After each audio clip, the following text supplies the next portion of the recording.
Hola, mi nombre es Abril Flores Rojo, soy abogada, soy feminista y tengo un superpoder. Me quedo dormida cuando quiera. No recuerdo la última vez que vi despegar un avión porque ya estaba en el quinto sueño. Escuchas Neogurús, un proyecto de Ibero.2, canal digital de la estación de radio Ibero 90.9.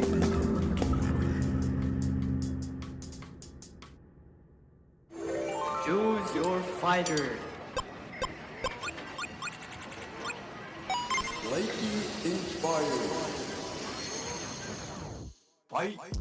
Yo soy Almond Hernández y esto es Neogurús. Hoy hablaré con Abril Flores Rojo, quien es abogada con maestría en Derechos Humanos por la Ibero. Abril y a mí nos presentó Oscar Villanueva, que es en mi opinión el mejor fotógrafo de conciertos en México. Abril tiene 32, ella tiene un par de tatuajes y ella va a un montón de festivales y conciertos musicales. Cabe mencionar que desde hace más de una década trabaja en espacios de impartición de justicia a nivel federal, o sea, ligas muy mayores. Ella creció en una familia de artistas, bailarines, comunismo, canciones de protesta, una abuela atea con un padre caricaturista mexicano que tuvo que exiliarse en Cuba por su sátira política. Por ello es curioso que Abril escogiera la abogacía como profesión. Abril ha usado al feminismo como el arma con la que ha hackeado al sistema de impartición de justicia mexicano desde dentro, trabajando por la igualdad, por la empatía, a pesar de haberse desenvuelto en ambientes laborales súper tóxicos donde la violencia está más que normalizada en nuestro país. Y nada, un dato curioso es que ella sale 2 segundos en el video de los Rolling Stones en su concierto en La Habana, Cuba, durante la canción de Brown Sugar, un poco cumpliendo por ahí el sueño de alguna de sus tías de quedar inmortalizada en un segundo en un video de los Rolling Stones. Quisiera empezar por cómo nos conocimos, que fue para un proyecto muy bonito en el que participé contigo y que organicé cuando estaba en Chidas MX, el Me Too Menos Hate Más Soluciones, en donde fuiste parte de este panel de expertos en donde hablamos de la violencia de género. Y me parece que una de las razones por las que más conectamos, por las que más hicimos clic, fue, pues número uno, que me pareciste muchísimo más relajada de lo que según yo y de lo que tenía en mi cabeza era una abogada convencional. Y segundo, porque me gustó que tienes mucho esta cosa de que la abogacía no tiene que ser un lenguaje de otro planeta. Es decir, la abogacía es un lenguaje para todos. Solo tienes que ser lo suficientemente accesible para poder comunicarlo y para poder ayudar a los demás. La verdad es que ese proyecto me pareció una de las cosas más padres en las cuales he participado porque, para empezar, el público era público de espacios creativos y estaba sucediendo un revuelo a nivel redes sociales en el que claramente había una inconformidad y una molestia muy grande porque pues nos están matando, nos están violando y todas las cosas que quieras agregarle. Terrible. Pero además todo esto tiene vías legales para atenderse y la inconformidad más grande era, bueno, ¿y por qué no denuncian y demás? Y desde la abogacía y desde el expertise y desde toda la licenciatura y los códigos y demás, aprendes a que esto se traslada a la cotidianidad y que al final del día esto tiene que ser una herramienta para todas y todos. Entonces, las leyes no tienen que ser un impedimento para poder lograr justicia y para poder lograr tus objetivos, ya sea si quieres que rueden cabezas por esa gran injusticia o si apuestes por un espacio llamado, no sé, un espacio restaurativo, un espacio donde puedas volver a comprender las interacciones sociales de forma distinta. Entonces, el lenguaje y poner todas estas palabrotas jurídicas en llegar a hacer esa acción es algo que me queda pero completamente incongruente con el mundo de la justicia, porque estás generando una barrera en donde claramente quien habla ese idioma está de un lado y no tienes acceso a ese lado, lo ves lejano y parece que te hablan en chino y parece que, no sé, te están diciendo algo terrible. Exacto, que quieren que en verdad no les entiendas a propósito. Yo siempre he creído eso, que en realidad es más bien como una cosa para que de verdad el otro tenga como aún menor acceso, ¿sabes? A poder exigir sus derechos o a poder exigir una justicia. Pero, y tú lo podrás explicar mejor que nadie, un poquito más avanzada esta plática y sobre todo por esto que quiero platicar contigo. Como mencionaba en el intro de este podcast, definitivamente no tienes el look convencional de una abogada que ha pasado por tribunales e instituciones y eso me parece que viene todavía más atrás. Tu formación ha sido muy peculiar. Tú vienes de una familia llena de artistas, llena de color, llena de talento.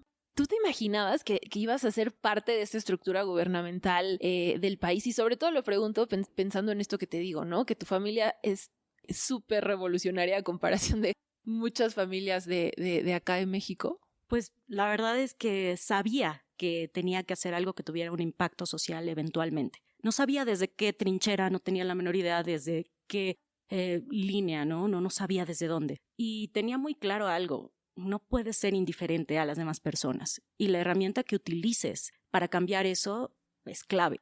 Y a mí me hizo clic el derecho de pronto, ¿no? Al final del día, pues sí, tengo este background en el que la familia de mi mamá, pues la mayoría bailarinas de folclore, en el ballet folclórico de Amalia Hernández, y otras estuvieron en Japón con su propio ballet folclórico, mi abuela Pinta, y además la única abuela mexicana, yo creo, que tiene más de 80 años, que es completamente atea y comunista, ¿no? O sea, es como algo bastante sui generis, hija de un caricaturista político que obviamente tenía unas ideas completamente comunistas, disruptivas. Por el lado de mi papá, pues un poco más convencional, pero mi abuela científica, ¿no? Que tomó esta decisión de tener únicamente 4 hijos, ser una mujer con una licenciatura completamente apegada a las ciencias, y de repente pues por ninguna parte tenía un modelo de abogada o abogado. Entonces cuando llega a mis manos esta herramienta, lo único que me hizo sentido con la formación y lo que había comprendido del mundo es que tenía que tener un impacto social. O sea, indefectiblemente tenía que tener un impacto positivo, y al final pues para mí no era común como asociar el tener un impacto positivo con vestir tacones y traje sastre. Completamente distinto. Sí, eso es lo que me llama mucho la atención, que a pesar de eso, pues tú lograste ser por más de una década, o no sé si por casi una década, pues parte de esto y que lograste usar tus herramientas. Y aquí es donde creo que me gustaría que nos contaras un poquito sobre el feminismo, para un poco vencer ciertas estructuras, ¿no? Como muy delimitadas. Ahora, hablando de tu parte feminista, que me parece fue por lo que tú y yo hicimos clic desde el momento uno que nos conocimos, fue sí, como nuestro tema de conversación. ¿Cómo consideras que el feminismo se reflejó, modificó, a lo mejor transgredió tu paso por diferentes instituciones en las que te ha tocado estar? Porque quizá, y mucha gente no vea esto, pero hoy se habla mucho de feminismo y digamos que es algo que está cada vez más y más normalizado, pero de nuevo, me parece que en las instituciones más establecidas, en estos tribunales, pues no es algo que se dé, pero para nada, ni que esté normalizado ni poquito. Claro, no, y además lo dijiste hace rato, duré como una década, y eso hace no sé, un par de años. Imagínate durante una década estar en estas oficinas llenas de corbatudos y tacones y formalidades. Sí, todas las formalidades del mundo, ¿no? Donde que un tatuaje se notara era algo que pues no te decían algo, pero incomoda. Claro. Y que hay estructuras muy claras de cómo debes de comportarte, de lo que tienes que hacer, y al final del día yo sabía, como te dije hace rato, que tenía que tener un impacto positivo. Había una clara idea de feminismo desde chavita, desde adolescente, y cuando lo trasladas a un espacio de trabajo donde el primer trabajo que tuve fue súper diferenciado cómo nos trataban a las mujeres que a los hombres, y empiezas a cuestionarlo, cómo introducir ese feminismo y esa forma de ver la vida, porque al final del día, pues, una manera en la que comprendes tu entorno. No solo se limita a una postura política o a una visión del mundo, es todo lo que ves, todo lo que tocas, cómo se transforma. Y estar en una institución como con estos límites, sobre todo de comportamiento, claro, te indica que tienes que seguir estereotipos. ¿Y a qué va todo este tema del género? A romperlos, ¿no? Precisamente estar inconforme con esos estereotipos. Entonces, la verdad es que estar en una institución así y ser como soy y cuestionarlo, pues pudo ser incómodo para algunas personas, pero afortunadamente pues tuve carriles y espacios donde se me permitieron hacer varias cosas que fueron pues propositivas y que hicieron a ciertas personas abrir los ojos, incluso desde el no imprimas a lo absurdo, a lo bestia, ¿no? Es el ecofeminismo. O el no, o el no le trates distinto por ser mujer o no por cualquier otra razón, ¿no? Creo que estar en una institución cerrada y ser diferente es muy útil para saber marcar la línea de en dónde tienes una batalla que luchar, donde tienes 1000 batallas, donde no tienes oportunidad y donde pues hace falta que seamos muchas con esta visión y que se siga sumando, ¿no? Que esto que ya es muy mainstream y que se sigue hablando de feminismo y abres una red social, indefectiblemente feminismo aquí, feminismo allá, pero sí trasladarlo a tu cotidianidad, ¿no? A lo que haces. Y es difícil, pero pues es parte de lo que tienes que hacer cuando ves así la vida. Claro, y ¿sabes qué? En esta parte a mí me llama mucho la atención porque me lo compartías antes de grabar este episodio sobre tu familia y cómo fue la relación con tu papá y con tu mamá y cómo de alguna manera esto para ti fue el precedente para empezar todavía a enfocarte más al feminismo y a poder tener estas herramientas para que tú misma no tuvieras que depender de nadie o que no tuvieras que vivir de nadie. Y esto me parece importante porque conocemos la profesión de los otros. En este caso yo sé que eres abogada, yo sé que tienes una maestría en derechos humanos, pero creo que también es importante poder transmitirle a los demás que toda esta visión, que toda esta perspectiva, en este caso el feminismo, viene de una vivencia personal, que me parece todos casi podemos ubicar perfectamente cuál es esa vivencia que nos hace ser o decir. ¿Podrías platicarme un poquito de esta parte? Claro.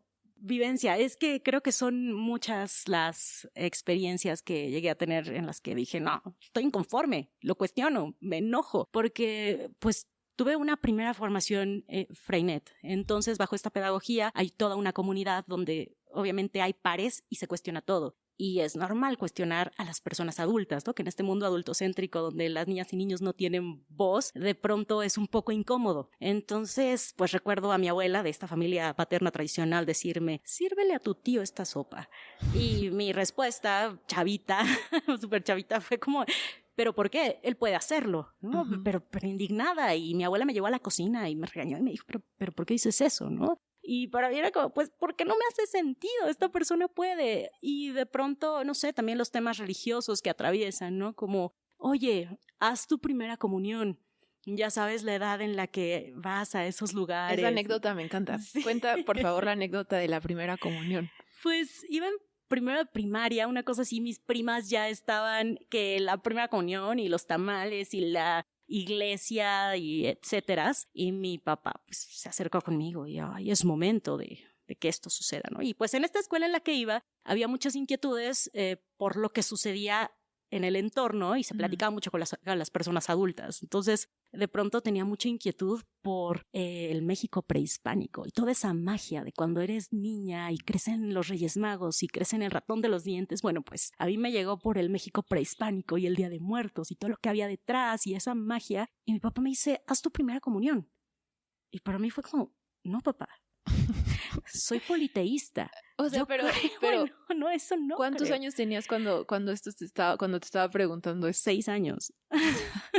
6 años. Y le dije, no, soy politeísta, papá. Yo creo o quiero creer en diosas y dioses en todo. No quiero hacer eso. Y afortunadamente hay como esa formación de mi mamá que es un poquito más digamos, liberal en muchas cosas, fue como, pues déjala, ya decidirá eventualmente, y así sucedió, pero fue cuestionarlo todo, desde el sírvele la sopa a tu tío hasta por qué quiero creer en un dios, ¿no? Entonces, cuestionarlo todo también es parte del feminismo, y es parte de la vida cotidiana y que tienes que llevar a todos los espacios, nunca conformarte con que siempre va a ser así, siempre va a ser la corbata, y siempre va a ser de esta manera, ¿no? Exacto. Y creo que eso es lo valioso. Muchas veces conocer el por qué te marcan ciertas cosas y entender lo que haces hoy, creo que eso le da mucha más fuerza de pronto a nuestras acciones. Y ahora sí, regresando un poquito a, no el tiempo presente, pero sí un poco más presente de cuando tenía 6 años. No tanto. No tanto. Me gustaría, justo ahora que me contaras esto que platicamos la primera vez que nos conocimos y ahondamos un poquito más ya cuando estábamos haciendo este evento juntas, tú que has nadado en contracorriente con estas figuras ultraconservadoras y que probablemente tienes muchísimas historias del terror en tu repertorio con estas situaciones que nos cuentas por acá, un poquito cómo lo sobrellevaste. Y mi pregunta es, tú con estos ideales tan marcados que justo me cuentas ahorita, quisiera saber cuál es el tip, cómo te mentalizabas, si meditabas, si hacías música, si hacías yoga, o cómo logras mantener esa paz mental, esa sonrisa, porque justo una de las cosas que recuerdo mucho de ti fue que pues eres una persona como muy alegre, que tienes este brillo. ¿Cómo lo lograste? Pues la verdad, muchos de esos años muy enojada. muy Okay. enojada. Honestamente, cada que podía enfrentarme a esa pequeña batalla que aunque sabía que no iba a ganar, sentía necesaria, lo hacía. Y hasta la fecha, creo que todas y todos cuando tenemos ideales y nos tocan una fibra, no podemos dejarlo a un lado, tenemos que posicionarnos. Pero claro, pasa el tiempo, empiezas a ser un poquito más madura y empiezas a elegir las batallas. ¿Cómo lo hice? Aprendiendo a elegir esas batallas y aprendiendo a decir dónde puedo seguir y dónde de plano no. ¿Dónde puedo seguir? Porque tengo a una excelente interlocutora o interlocutor que a lo mejor toma decisiones y yo no, pero puedo poner sobre la mesa mis inquietudes y utilizar las palabras correctas para poder generar una inquietud al mismo nivel en esa persona y poder cambiar las cosas. ¿Puedo o no con esta persona que tiene poder de decisión decirle que me preocupa esta situación, ¿no? Como poner perspectiva de género, aunque utilicemos las palabrotas que no me gusta, pero pues ya habrá quien nos escuche y conozca toda esta metodología detrás de la perspectiva de género y las gafas violeta, pero empezar a poner esa mirada en las cosas y transmitirlas, y a veces hasta en bromas. También me ayudó mucho eso, que sí trato de bromear mucho. Obviamente dejo afuera todo el espectro de las bromas misóginas posibles, y es más, cuando alguien las hace, intencionalmente muestro disgusto, enojo, tal vez, a veces lo digo, a veces no, pero que se note que no estoy conforme con eso, ¿no? Y si puedo gritarlo, lo grito, dependiendo el lugar. Pero sí, me parece que cómo lo sobrellevas, sí, enójate, está bien, asimílalo, pero también elige tus batallas y encuentra los espacios de oportunidad donde decir lo que te importa va a tocar las fibras que tienen que tocar para cambiar las cosas del siempre se ha hecho así y no quiero cambiarlo. Creo que eso se puede cambiar cuando sabes ser empática y transmitir lo que te importa, porque si lo que te importa es social, nos importa a todas y a todos. Y tuviste una catarsis, ahora ya no estás en este lugar en el que estuviste por esta década donde fue tan complicado, donde había tantas estructuras, donde había todas estas cosas. Cuando sales de ahí y que de pronto ya no tienes que usar estos tacones de 15 centímetros, que ya no tienes que usar ese traje sastre, que a lo mejor ya te puedes tatuar todo lo que quieras. ¿Cuál fue tu forma de hacer catarsis y no sé, quizá esto que te digo, hacerte a lo mejor tatuarte un brazo completo, ¿no? Aún no. ¿O cuál fue? Porque además recuerdo que justo, me parece, nos conocimos en esa época donde tú estabas teniendo como este proceso de cambio, sí, que estabas como retomando las riendas de tu vida y viendo hacia dónde ibas a empezar a construir ya desde un lado muchísimo más individual, desde un lado más personal. ¿Cuál fue tu proceso de catarsis? Ay, y eso fue súper bonito porque me parece que las dos estábamos más o menos en el mismo proceso. En el mismo lugar. En el mismo lugar. Es que tú desde otra trinchera completamente distinta, pero sí, las dos dijimos, bye, esta doctrina de tantos años y que me ha hecho ir a una oficina y cumplir con un horario, ya no quiero eso. Pues la verdad es que lo tomé porque, bueno, para empezar, de pronto cambiaron al jefe que tenía. Y lo primero que escucho fue, quiero que vengan vestidas y vestidos formales, como un abogado. Bueno, no utilizó lenguaje incluyente, eso ya es mi cosa, ¿verdad? Ajá. Pero quiero que vengan vestidos como abogados a trabajar, porque esta es una institución que se respeta y toda esa, una letanía de por qué teníamos que lucir como abogados. Ese día dije, yo no tengo más nada que hacer aquí. Me la he pasado nadando contracorriente, tratando de hacer lo posible porque vean desde mis gafas las cosas y de pronto me cambian la vía por la que puedo poner esas gafas y lo primero que me dicen es, oye, no, además te tienes que venir entaconada y así, aparte después del sismo, ya sabes, y tienes que venir pintada y demás y ya sabes, tatuajes cubiertos, etcétera. Dije, no, para nada, yo no pertenezco aquí. Ese momento, la verdad es que parece algo banal, que te digan, tienes que venir vestida así y digas, nah. Pero para mí fue un momento clave, porque fue esto es un estereotipo. Claro. Y me la he pasado tratando de romperlos y tratando de hacer ver a las personas que esto no funciona en nuestras interacciones sociales. y lo primero que escucho de esta nueva persona es una instrucción clara de cómo debo vestir, porque eso hace un abogado. Discúlpame, pero ese fue el momento en el que dije, no tengo nada que hacer aquí.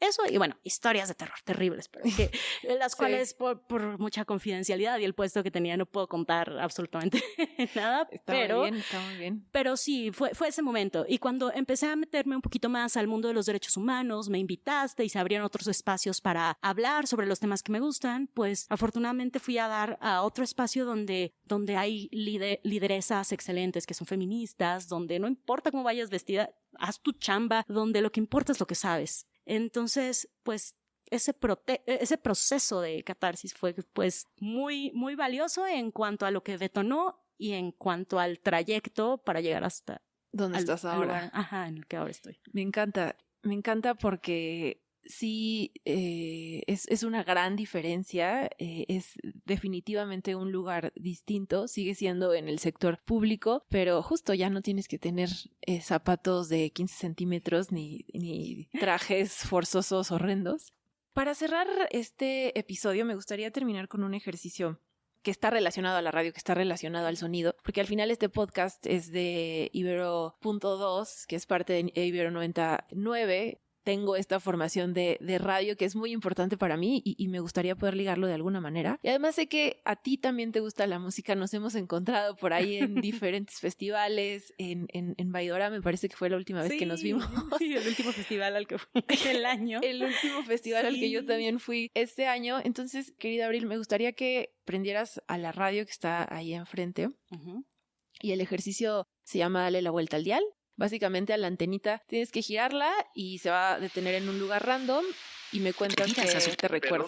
Pues hasta dónde pueden estar ellos, ¿no? ¿Cuál es el límite que ellos tienen? Pero también educarnos nosotros como responsables. Pues... ¿Qué es eso? ¿Es como alguien hablando de un noticiero? Sí, me parece que debe ser un noticiero y esto me remonta definitivamente cuando iba a la universidad de las mañanas. Ajá. Todas las mañanas que iba a la universidad escuchaba la radio y eran esos teléfonos que pues no tenían Spotify, que le conectabas tus audífonos y lo único que podías escuchar era la radio, entonces iba en el metro. ¿Como de esos radiecitos chiquititos o cómo eran? No, mi teléfono. Le conectabas los audífonos y automáticamente tenía la antena. Tenía el radio, en el claro. Sí. Y todas las mañanas yendo a la universidad escuchaba la radio y escuchaba las noticias y me decían a mí así, ¿y por qué no escuchas música? Y porque las noticias siempre me acompañaron todas las mañanas. Ajá. Y bueno, no es comercial, pero sí creo que mucho tiempo fue Ibero. ¿Qué escuchabas de noticias? ¿Escuchabas Ibero? ¿Qué otras cosas escuchabas? Sí, bueno, por supuesto, escuchaba El Resplandor. Ajá. Buenos días, Santa Fe. Ok. Perfectamente. Noticias también, como que me remonta un poquito a cuando pasaba por mí mi papá a la escuela y ponía, no sé, noticias y siempre estaban como cosas de deportes y algún partido de fútbol que sucedió y que seguramente las críticas fueron exactamente iguales a las del día anterior y era un partido distinto porque nunca hacía mucho fútbol. Entonces, pues, no sé, las noticias siempre como que me remontan a este trayecto de llegar a la escuela o llegar a la escuela. Ok, ¿y dónde entra como este gusto musical? Porque pues definitivamente sé que, y lo sé por el primer evento que hicimos juntas, que era de industrias creativas, que se juntaba mucho la música, que había por ahí varias DJs, varios colectivos de chicas. ¿Cómo es que entra a tu vida? ¿Cómo es que sigue estando tan presente? A pesar de que sí las noticias son una parte importante que te remite a algo, y la música, ¿cómo ha seguido siendo parte de ti, de tu vida? No, bueno, creo que la influencia... Mamá, papá, mi mamá así como súper música de protesta y ya sabes. Ahora que está tan de moda la Casa de Papel. Sí, pues mi mamá sí súper música de protesta todo el tiempo y mi papá pues sí me ponía canciones de canciones de cuna, me ponía Pink Floyd y pues por supuesto a La Bruja Cósmica, que creo que la primera vez que escuché a Janis Joplin dije, wow, ¿qué es esto? ¿A los cuántos años te acuerdas? No, pues muy chiquita, o sea, sí tendría como 10 años cuando recuerdo bien tener... O sea, muy presentes momentos en mi niñez con Janis Joplin o de repente cuando salió el disco de Four Non Blondes, que fue el primer CD que pude poner en mi grabadora, fue así como, qué bonito, ¿no? Y aparte todo el disco, creo que está infravalorado todo lo demás. Pero pues nunca ha dejado de llamarme ni de ser parte de momentos importantes en mi vida. Y, no sé, no puedo perdérmelo en vivo, ¿no? Y los conciertos son también algo que, bueno... es demasiado emocionante como para perdértelo. Entonces, pues la música no veo forma ni siquiera de cómo no está presente en tu vida. Ahí está, porque definitivamente el hecho de ser abogado o abogada y las industrias creativas y lo musical y las noticias no tienen por qué estar peleados. Abril la encuentran en Instagram como abrila_roja y en Twitter como abrilarrojo. Neogurús es un podcast de Ibero.2, canal digital de la estación de radio Ibero 90.9. Yo soy Almond Hernández, @almondomi, y agradezco a Jorge Ceja Morán en la producción y a Uriel Rodríguez en la realización.